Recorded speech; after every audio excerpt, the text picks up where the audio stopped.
Hi folks, thanks for joining me again today.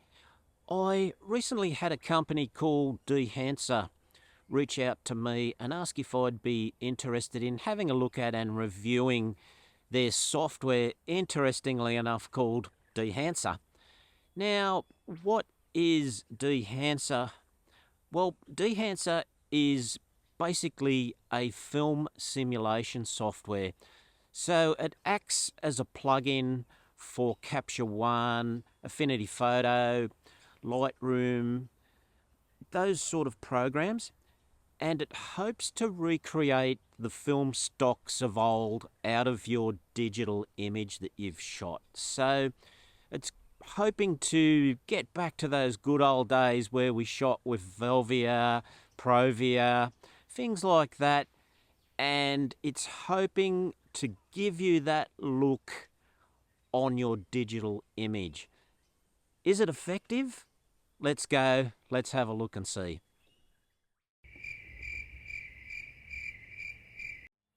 Okay, let's talk about the download and installation. Download size, looking at around about 250 megs, maybe just a fraction over. The next point is it'll come in a zip file which you open up, and with the Mac system you'll have to select the file that is particular to your processor. There are separate files in there to install for the M1 and the Intel processors, so make sure you get in and install the right one. Okay, so I think the easiest way to have a look at Dehancer is to actually just get in and maybe do a quick edit or two. Now, the first time you want to put an image into Dehancer, you're going to have to let Capture One know where Dehancer is. So you come up here, edit it with, and it won't be in this list the first time you do it. You go to Other, and the Dehancer manual, the PDF manual, will tell you where to find the plugin, and this is basically what you're clicking on to let Capture One know where it is. So from there, once you have got in and let Capture One know where Dehancer is, you want to make sure that there's no clipped areas or things like that, no haloing going on. Turn off the sharpening as well. Now that's all from Dehancer team. They're saying to make sure those things are happening. So click on the exposure warning up here so there's no clipping happening, and then we can get this image, edit it with, and we're going to the Dehancer Lightroom. Now you want to make sure that TIFF is selected 16-bit, and you want to be working in the sRGB color space. That is directly from Dehancer. Now keep in mind that the Lightroom plugin is the same for Capture One 22 or Capture One 23, so the plugins are the same. Click on Edit Variants, and this will take us into Dehancer. Okay, so we're now in the Dehancer plugin, and we're in the presets section here. So we've got a profiles, which houses the films, and we've got a presets section here, which basically has the films with some individual adjustments applied to it. So if you want to see how your image looks with these presets, it's just a case of point and click. You've got the Maddox Color Implosion 100 here that this gentleman's done, but you can see it's the same film with different settings done by the Dehancer team. You can see that's a much more aggressive, grainy look to it than this previous one, which is still the same film stock.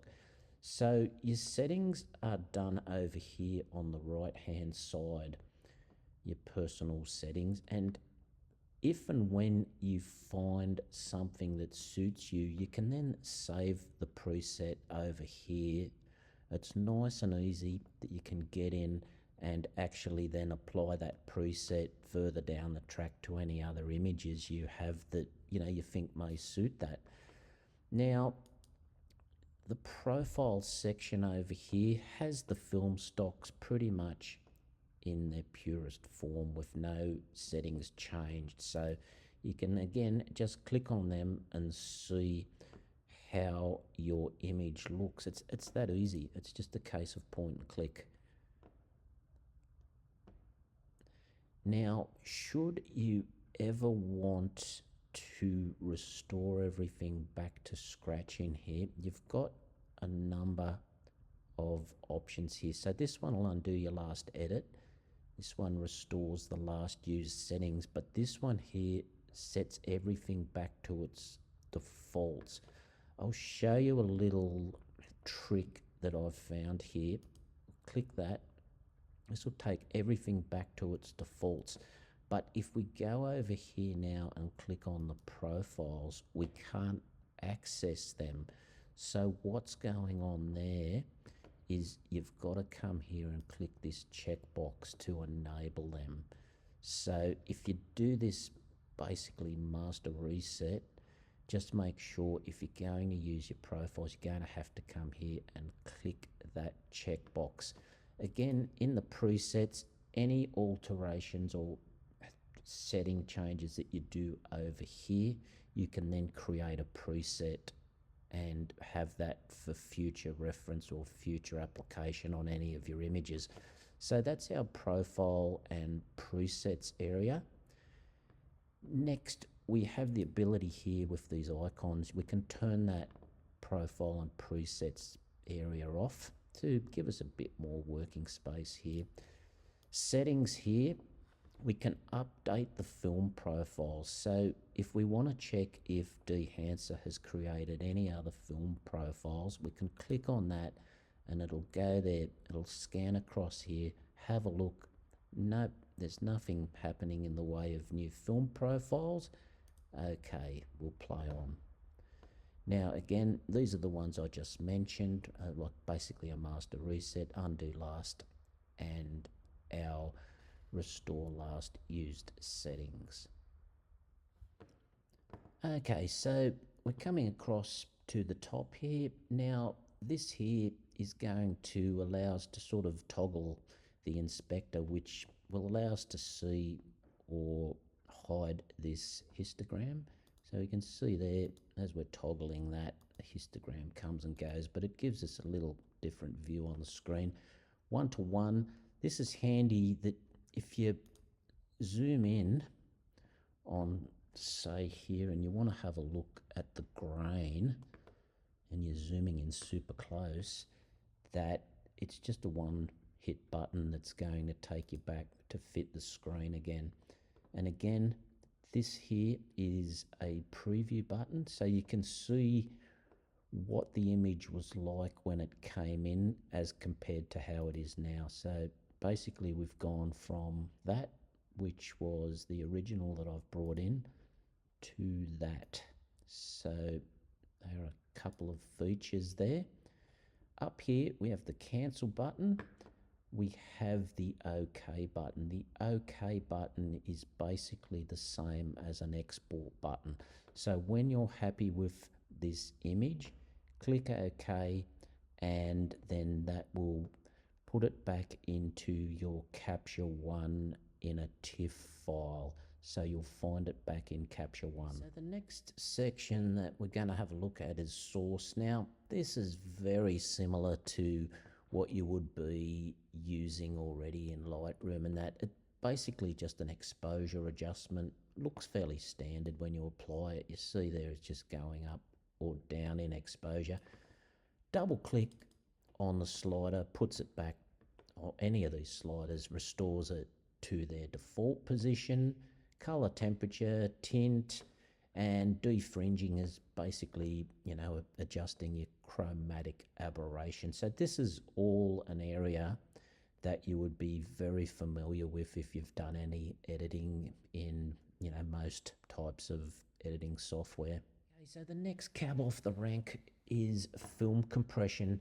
Now, because the highlights in film clip later than they do in digital, this gives us a tool to be able to get that same highlight look in film. So there's just a case of getting in there. I've done a few settings in here and you can see what that's done to the image, but we can, adjust the white point here, the tonal range, and it gives us that option to be able to create the look of highlights that occur in film. We can bring that across to our digital image here. Okay, that brings us now to the expand window here. Now, what this does, it provides us with a separate control point for black and white points on the image. Now, Dehancer are recommending that this is the first port of call. So the first thing you do after you apply a film profile. So you can come in there and you can adjust your black points and white points accordingly once you have selected a film profile. Now you can see basically where we're at with this, and again you can come up here, hit that, and you can see the difference from what was imported to where we are now, and it's starting to take a bit of shape. It's yeah, I'm quite happy with that compared to the original. But yeah, as I'll digress and go back to this expand, it is a separate area for controlling the black and white points of your image. And again, Dehancer are recommending that that's the first thing you do once you or after you've applied the film profile to your image. Next section we're into is the print section here. Now, when you enable this, it basically simulates a print. Now, by that I mean this image, if it were to be put onto Kodak Endura glossy paper, that's how it would look. And subsequently on these films here as well, you can see the effect that these are having to the image. Now, this is a Cinelog film, and we have a linear here. Now, again, any of these are optional. It just depends on what you're ultimately looking for in your image and if there's a particular effect that you're looking for. And I'll go through them once more, and you can see that these particular print and film mediums are applied to the image. So you can see there, obviously the paper doesn't have a backlight, so it's a little bit darker as compared to what are these cinematic films here. So that is the print tab, and again you can have that on or off as desired, as with any of these. So there we go, the print. Next port of call is our color head.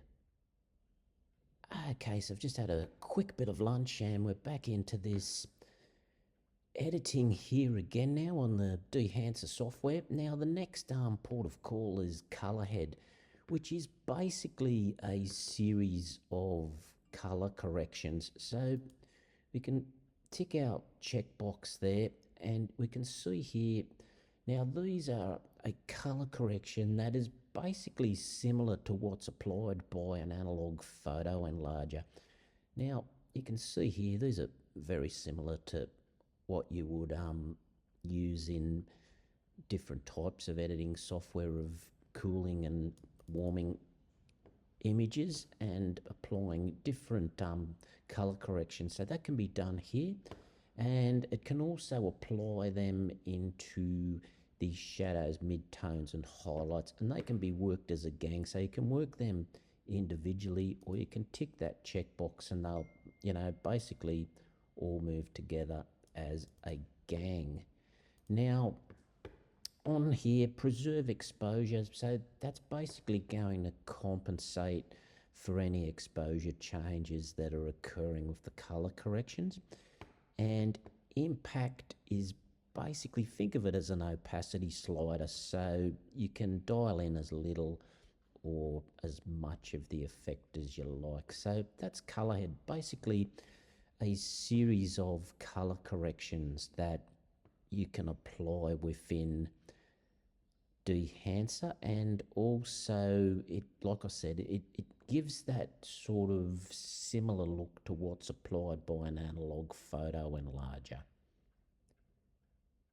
Okay, on to the film grain section now. Again, just ticking the checkbox here to activate it, because it may be something that you don't want to use in your film simulation, but chances are you will, and there's the option for it. And you can see here there's a number of ways to affect the film grain. We've got the size, the amount that we want, the resolution that can lower the detail, where we want to apply the grain here in the shadows, midtones or highlights, and we can also adjust the color there. Now the film types, because negative and positive films have different grain properties, that allows us to adjust them. So on a negative film, the grain is more pronounced in the highlights, and in a positive film, the grain is sort of softer and less pronounced in the highlights. Now we can go to analog and digital experimental here. Now what that does, the analog setting here uses more processing power, but you're going to get more lifelike results in your grain application. Whereas digital, it's going to be a higher performance, but it's probably more suited to a low-res project. So see how you go with that, but I tend to, and I will leave that on analog. I want the highest performance and most lifelike results on my images if I do choose to apply the film grain. You can see here, can up the grain size, and you're seeing how that's affecting it. You can zoom in a little bit here and get a closer look at the grain. Let's see how we go. I'll just move across here and see if we can zoom in a little bit. And you can see, let's have a look here as we adjust the grain on our slider here. See how that's altering. We'll go down to the minimum. You can see there the grain is quite small. We're upping the ante here. We'll go right up to the top, and we can see the other extreme of the grain. And again, we can adjust the amount. We'll go from one extreme to the other. So you can see there, that's the maximum amount applied to basically a 0 amount applied. And we can default back there to the 20, which was the default setting. So you can see there is a number of ways you can apply the film grain, where it's applied here in the shadows, mids, highlights, and how we actually choose to apply it in terms of color, negative and positive films. So there are definitely a number of ways for you to customize your film grain in this. Okay, next port of call, we're into halation. Now, basically, halation, it's the red and orange halos that occur around bright objects. So, this is fairly bright here, so you can see on this digital image, it's not happening. Now, when I turn on the halation here, you're going to see this occur. See how we're getting this area here? This is halation occurring around these highlighted areas here. And again, this occurs in films, certain stocks, and again, it's up to you if you want to apply it. A number of ways here to control it. You can ease that off a bit there, and it just depends on what you're looking for, but all the facilities are here for you to create that film look that you desire. So again, you can amplify it here. Look how big that's gotten there. There's a ton of ways here to customize that film look if halation is something that your film stock that you're trying to simulate has in it. So there you go, we'll turn that on and off so you can have a quick look again. You can see there, that's it before, that's it after. You have that facility here in Dehancer to add halation. Okay, before we start on bloom here, just one final piece on halation. It can be affected or interfered with by chromatic aberrations. So what you can do, the defringe tool that's up top here can help deal with this issue. So consider using that if you're having chromatic aberrations interfere with your halation. Now, I'm going to come down to bloom here.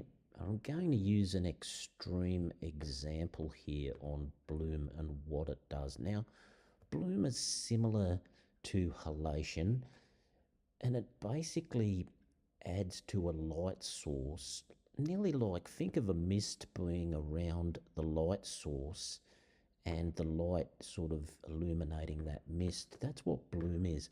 So if I tick that, you won't see a whole lot here. It's a little bit happening, but I'll go in and make it extreme. So here we're saving the lights. I'm going to turn that off. And keep in mind, this is just an extreme example of what this will do. So I'll bring this save the lights down, and you're going to start seeing these light sources getting this bloom happening out here. Now we can amplify that and show it in an even more extreme way. See how that is now? It nearly looks like there's a mist around this light source. And that would work well, you know, if you're shooting neon or things like that. But that's an idea of what the bloom tab does here. And there's a number of ways that you can affect that here. You can see the highlights being blown out even further. We'll restore that, and we've got our reset button here, but that's just an example of what the bloom tab does. It's basically, think of it as a mist around a light source, and the light is easing or sort of radiating into that mist. We'll turn that off, and you can see the before and after there. So that is our bloom tab, and another great way of being able to manipulate your digital image into a film-like image. The final section here that we've got is to be able to apply a vignette onto our image. Now, the vignette is basically just an underexposing or an overexposing of the perimeter here of the image. So you'll see here when I tick this, I've got a bit of overexposure around the image. And we can set that back to its default, which is just a really soft underexposed or slightly underexposed perimeter here, which is causing that vignette. Now you can see here, we can tailor that again to our needs. We can bring that down and underexpose it even more. And we can also adjust the size of that with the size adjuster here. And we can feather the edge of this as well. You'll see here when I bring it down, it'll give it a really, really hard edge. So yes, we're bringing that, how hard that's getting. And we can soften that right out with the feathering adjustment. Now I will bring this down to quite a hard edge, and I'll show you because it'll be easier to use this to show what the aspect ratio does. And that basically changes from a horizontal vignette to a vertical. You can see here as we're moving that across, our aspect ratio is changing from horizontal to vertical. And again, we can feather that to suit our needs. So there we are. We have a vignette capability in there as well. So there we are. We have come back into Capture One. It was just a simple case of pressing the OK button in Dehancer to come back into Capture One. And we now have our original image here on the right and our modified image with our film simulation applied here underneath. And you can see here it's saved it across as a TIFF file. So we can compare these. You can see that is the original that we started out with.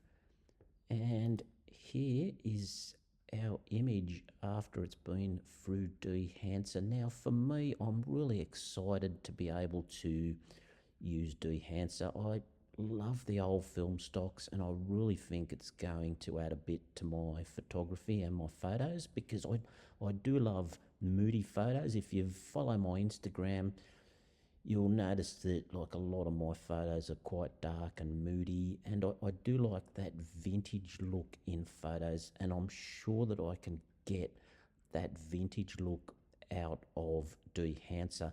Now I'll put another image after this scene here that I've created with Dehancer. It is basically done in a polychrome simulation in Dehancer. So I'll put this up and you can have a look at this one that I've done in Dehancer as well, and it's created that sort of vintage look. So I think it's going to suit my workflow perfectly. Hopefully there's enough information here for you to decide if that's something, if Dehancer is something that is going to fit into your workflow and your style. But for me, I think it is a great piece of software, and I'm really looking forward to using this in the long term. And I'm also very interested and excited to see where the developers take this with further film stocks and that.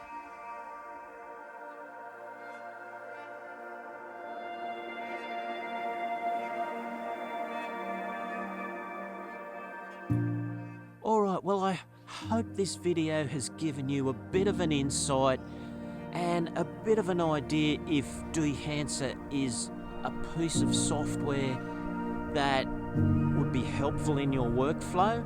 If you've enjoyed the video, it would be awesome if you could give me a thumbs up. Even better, hit the subscribe button. You won't miss any of my latest videos. Thanks very much for watching, and I'll see you in the next one. Bye for now.